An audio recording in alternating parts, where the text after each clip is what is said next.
Many OG viewers of this channel will remember that I used to do a lot of videos on mental health. I primarily did videos talking about my autism diagnosis, what it's like to live with it, strategies I've used to cope with autism, etc. I stopped doing them a few years ago for a multitude of reasons. But that said, I've still gotten a lot of questions related to autism ever since. Interestingly, one of, if not the most asked question I've gotten about autism, is one that also has to do with this channel's primary focus, video games.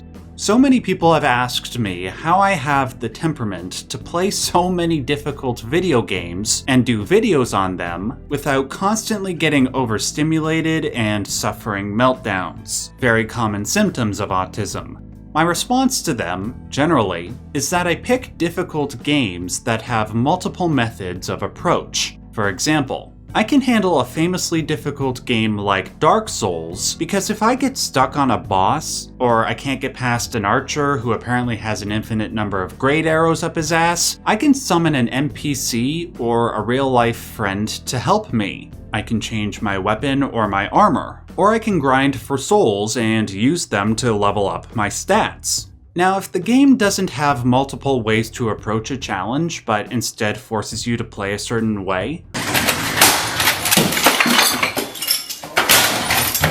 that's when I can turn into the Iron Giant going beast mode on everybody, so I try to avoid those games. However, when I have received multiple requests from my audience for me to do a video on a difficult game because it has a deep story or a philosophical element or whatever, I have given each of these games a shot, even when they do limit your freedom of approach. The most recent example of this came when I put out a video titled Top 10 Most Philosophical Games Ever Made. One comment cited a game that wasn't on the list that a lot of other people thought should have been, Getting Over It with Bennett Foddy. I'd been aware of this game for many years, mainly because I had seen the Rage compilations. But I had no idea it apparently had this deep philosophical element to it. Due to this, plus the charming novelty of a game about a bald muscular dude swinging around, I decided to try it. Yeah, the game would probably make me rage, but people rage at the Souls games and I beat all of those, so how much worse could this game be? Don't hate the player, hate the game. Ice-T. Well, Ice-T was clearly a very wise man, because I do hate this game!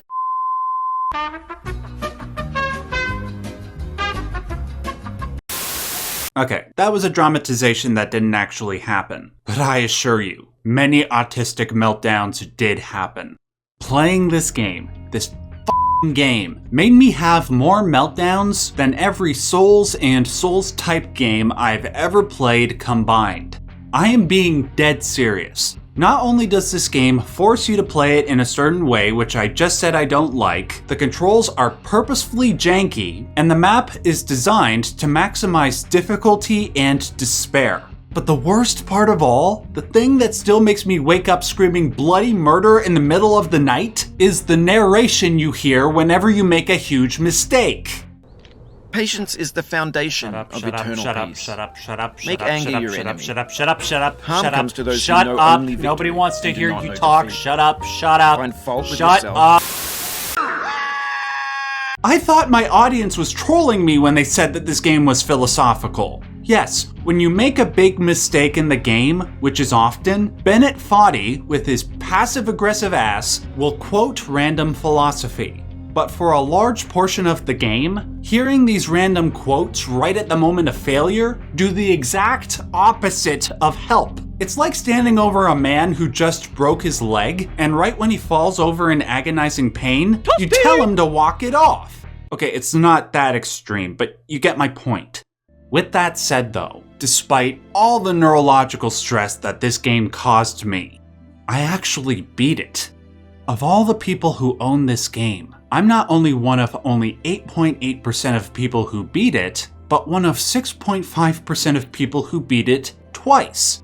So, how did I push past my autistic sensitivities? Well, It has to do with how the game's stress somehow made me more receptive to that aforementioned philosophy. While for a large part of the game, the random philosophy you hear at the point of failure is meant to aggravate you, that aggravation will largely begin to subside after you pass each of the game's major hurdles. Often, when I passed a major hurdle, Bennett would say something philosophical, and I suddenly found myself not only willing to listen, I appreciated what he was saying on a deeper level than I ever had just reading a philosophy book. The result of this deep appreciation was a newfound sense of inner strength and patience that I never knew I possessed. Today, I want to analyze what is so unique about this game, why it inspired this feeling of zen within me in a way that no other difficult game ever did. Hopefully, in doing so, those who did not go on the journey up Bennett Foddy's mountain might find the courage to do so, and benefit like I did. When you first start the game, you obviously start at the foot of the mountain. You have a small tutorial section of sorts where you try to learn the game's slippery and often imprecise controls. Honestly, learning how to play this game must be the human equivalent of a baby deer learning how to walk, minus any of the cuteness. At first, learning to get up the first section of the mountain was angering me a little bit, but surprisingly, I was easily keeping a lid on things. It was only when I got to the game's first milestone that the meltdowns started to come. Welcome to the Devil's Chimney. Now, according to Bennett Foddy, 40% of people who play this game never get past this section, which I am totally able to understand. Not only is it mechanically tricky, it is also very easy to get so frustrated that you accidentally fling yourself all the way back to the beginning of the game. Which I did. Yeah, at this point, I quit the game, because I had become way too overstimulated. A few days later, though, I found myself thinking about the game's philosophy. I wanted to know if it ever went beyond mere quotations and actually ended up paying off in some significant way. So I reached out to a friend of mine who is both a philosophy major in college and happened to beat the game multiple times to see if the philosophy did pay off. He explained to me that the game, at root, is trying to get the frustrated gamer to ask themselves the following question. Was letting your emotions take control of you and effectively make your choices for you the right thing to do? After all, when you don't take that anger into account, what was so bad about being sent back to the start? Even if you lose a bit of progress in time, the character didn't die, and it shouldn't take all that much time to get back to where you were to try again. Ultimately, the anger you feel when playing this game is much worse than any of the setbacks. He then linked getting over its underlying philosophy to Buddha's metaphor of the two arrows. In this metaphor, Buddha asks us to imagine a man who was shot with an arrow, and who subsequently, obviously, felt pain. However, instead of seeking medical attention and removing the arrow, he began to think of a number of worries, such as whether or not the arrow was poisoned, if he would die, and what would happen to his family and his belongings if he died. Coupled with these thoughts, he began to feel immense anxiety about whether or not he'd be okay, as well as feel anger about the fact that, well, he was shot. As one can see, by fueling all of these thoughts and feelings by giving them so much attention, he greatly added to his suffering to the point that he may as well have stabbed himself with a second arrow. Additionally, he distracted himself so much with all of these worries that he failed to seek actual help for the arrow that was stuck in his chest. Reason and logic can always drive us to do the right thing, while negative emotions will often set us down the wrong path. Many may hear this and think, well, yes, this is true, and it all makes sense, but I can't help but get upset when something bad happens to me, like when I fall back to the start of getting over it. But this isn't true. When I eventually decided to go back and give the game another shot, I made an active attempt to prevent any feelings of anger from rising up within me. When I did, I found my muscle memory adapting to the terrible controls faster, I found that I was able to get up to where I originally was faster. And best of all, I got further than I ever imagined I would. More than any time in my life, I understood what Nietzsche meant when he said, "What doesn't kill me makes me stronger." While we can't avoid pain in life, we can keep our mind in check and not generate additional suffering. We don't have to stab ourselves with a second arrow. Instead, we can practice two parts of the Eightfold Path to Enlightenment within Buddhism, which are right concentration and right mindfulness. In order to practice mindfulness successfully, we need to consistently through the day, or while climbing the mountain and getting over it, metacognize.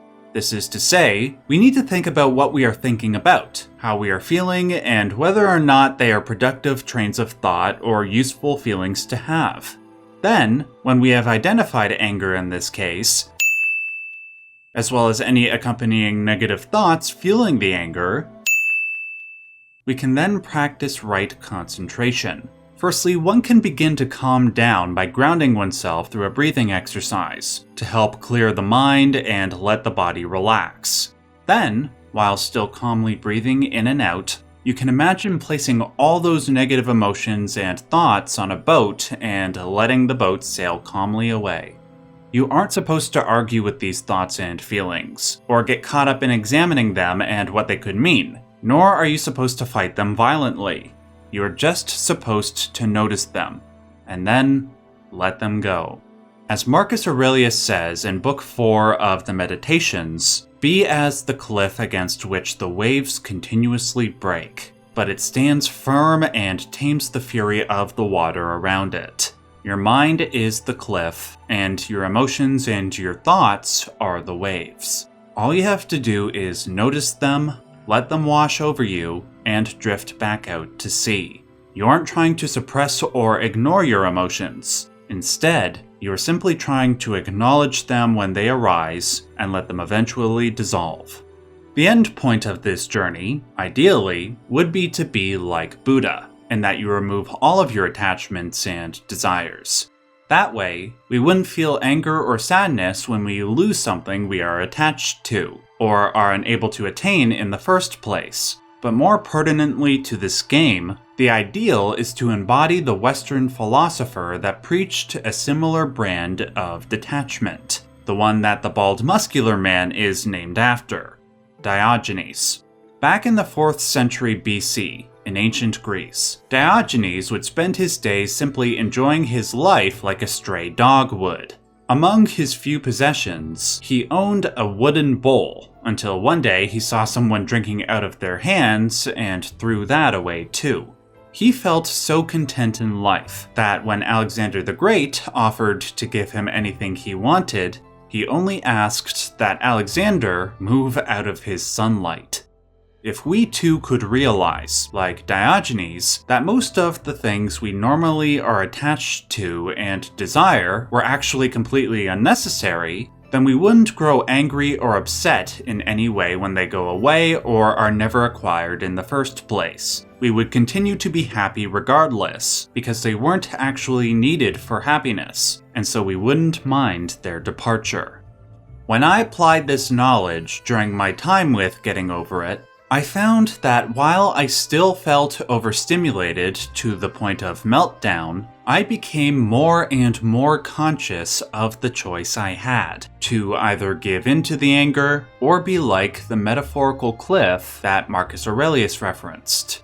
Naturally, I did give into the anger the first few times that I tried applying the wisdom of Buddha and Diogenes.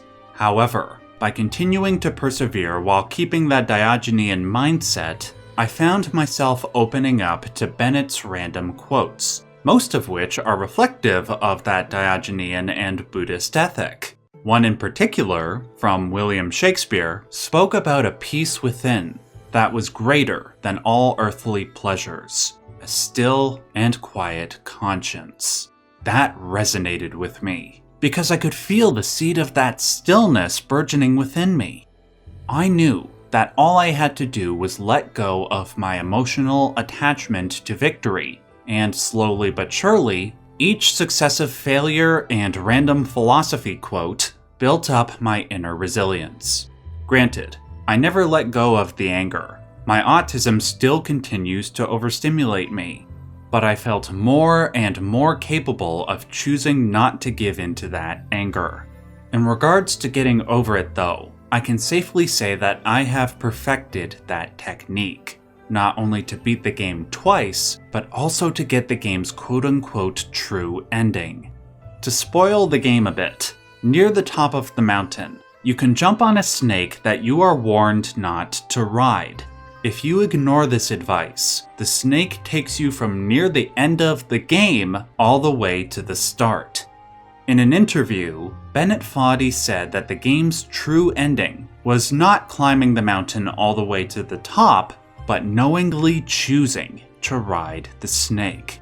I think he said this because, as I've tried to explain, getting over it isn't about trying to get over the game's various obstacles, but getting over your own attachments and limiting states of mind.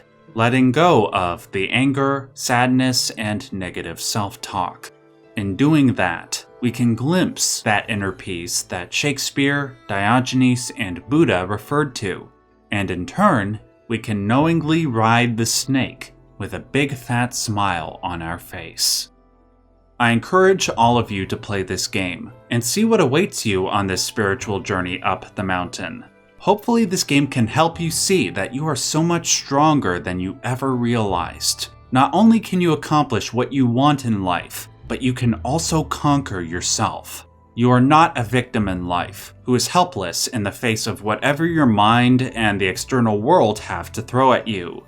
You have the power to overcome all the evils in this world, to be your own savior, and to acquire peace and happiness in this life. You only have to realize your own strength, be a light unto yourself, become your own source of inspiration.